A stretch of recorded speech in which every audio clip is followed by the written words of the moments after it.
La télémédecine englobe tous les moyens utilisant une technique pour faire une consultation ou une téléexpertise à distance. La téléconsultation peut être de deux types.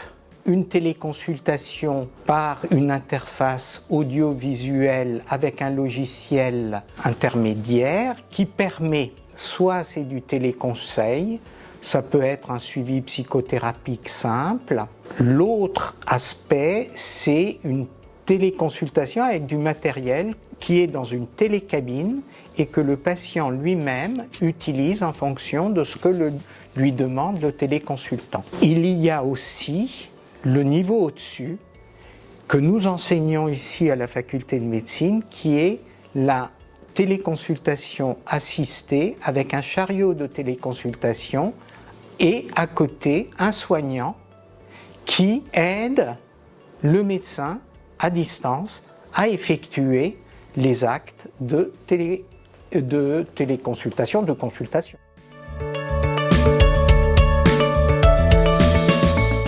Alors, les avantages de la téléconsultation assistée comme nous on le pratique, c'est de pouvoir orienter les patients qui sont soit en manque, soit qui ont un délai trop important de consultation par leur médecin traitant, vers un médecin qui est disponible. Alors, vu la téléconsultation, le médecin peut être aussi bien basé à Paris, à Marseille, et le malade consulté au fond de la Meuse ou au fond des Vosges, où il y a une pénurie de médecins.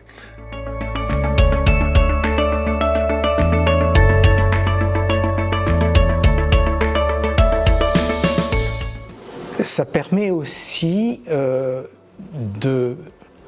d'améliorer certaines modalités de prise en charge, notamment avec un recours à l'étape autre qui est la téléexpertise. C'est-à-dire qu'à distance, on peut plus facilement avoir recours à un gériatre, un cardiologue, un pneumologue, en fonction des besoins.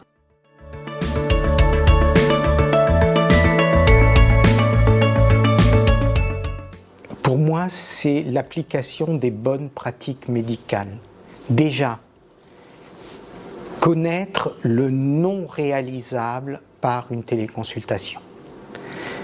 Il y a je dirais presque des contre-indications, pour utiliser un terme fort, à la téléconsultation. Pour un médecin généraliste, moi je ne me permettrai jamais d'examiner un nouveau-né ou un nourrisson. Il faut savoir que l'implication même du médecin en termes de responsabilité est totale.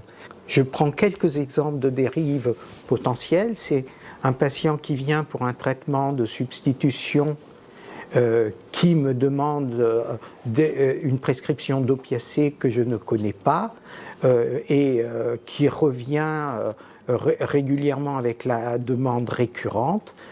Je pense que ce n'est pas le lieu et je l'orienterai plutôt vers un médecin sur place ou un centre spécialisé. Pareil, les dérives qui ont été sur les prescriptions d'arrêt de travail. Donc il faut garder une éthique professionnelle de bonne pratique médicale qui nécessite une attention particulière et troisièmement, c'est un esprit de travail en équipe quand le chariot est assisté par un autre soignant. L'autre soignant qui est à distance doit faire partie intégrante de la consultation.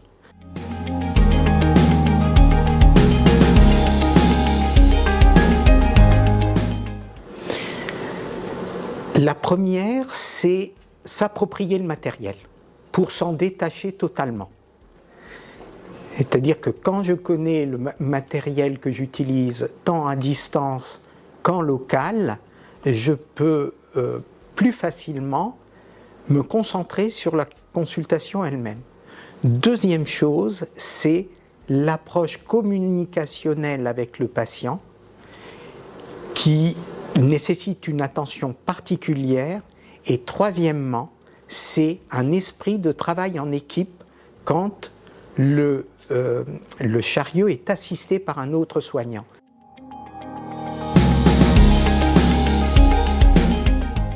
Alors pour les apprenants que nous avons, là, donc c'est la première fois que nous faisons cette formation pour les IPA. Avant, nous ne le faisions que pour les médecins généralistes ou les internes en médecine générale. Cette compétence à acquérir est la connaissance, bien entendu, du ou des logiciels, parce qu'il n'y a pas qu'une une marque de logiciel. Donc s'adapter à la société avec lesquelles ils vont travailler, si tant est qu'ils le fassent. Et aussi pouvoir acquérir cette compétence, entre guillemets, de communication qui ne soit pas directe, une communication où il n'y a pas de présence physique du médecin auprès d'un malade. Et nous, comme on travaille beaucoup sur de la téléconsultation dite assistée, avec la présence d'un soignant à ses côtés, il faut aussi que ces personnes-là soient en symbiose, entre guillemets, battent l'amble pour pouvoir travailler ensemble au bien du malade.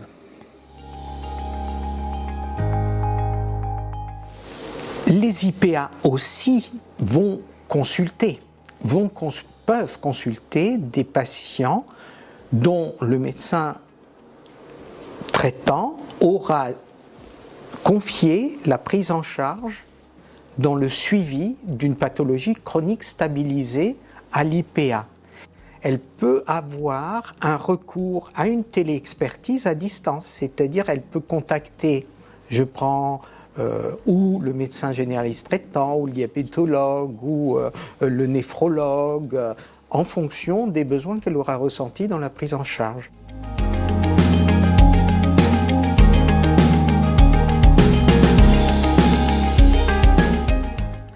Alors aujourd'hui, on a pu bénéficier d'une formation sur la télémédecine à l'hôpital virtuel de Lorraine. On a pu appréhender ce nouvel outil, en tout cas nouveau pour moi en tant qu'hospitalière, qui nous permet de proposer des consultations à distance pour des patients qui, par exemple, ne pourraient pas avoir accès aux soins ou par des soucis de locomotion ou de disponibilité médicale.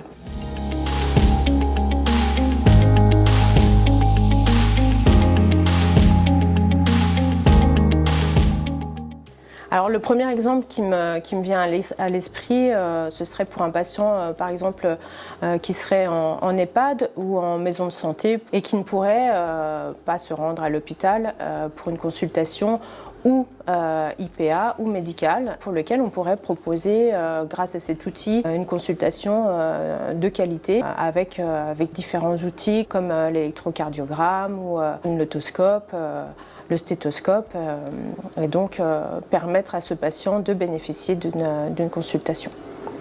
Dans les services type gériatrie, par exemple, je cite souvent cet exemple, transporter aux urgences une personne de 90 ans à 4 heures du matin parce qu'elle a une dyspnée et qu'il n'y a pas de médecin disponible pour venir la voir, la télémédecine ou la téléconsultation assistée, là, a toute sa place comme outil supplémentaire de travail.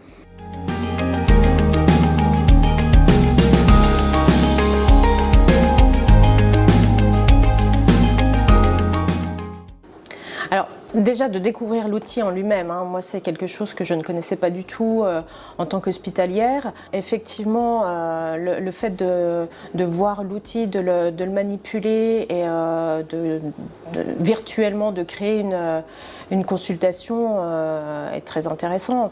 On a pu aussi s'apercevoir de l'étendue des possibilités que nous offrait la télémédecine. L'interdisciplinarité, le fait de pouvoir intervenir à plusieurs personnels de santé.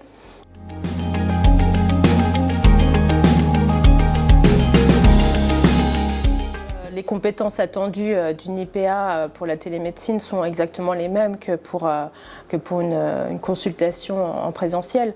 Aujourd'hui, il faut surtout qu'on s'approprie l'outil qui peut être nouveau pour certains et puis avoir un petit peu de pratique. Ce qui nous permet cette formation, en tout cas au moins pour appréhender ce nouvel outil.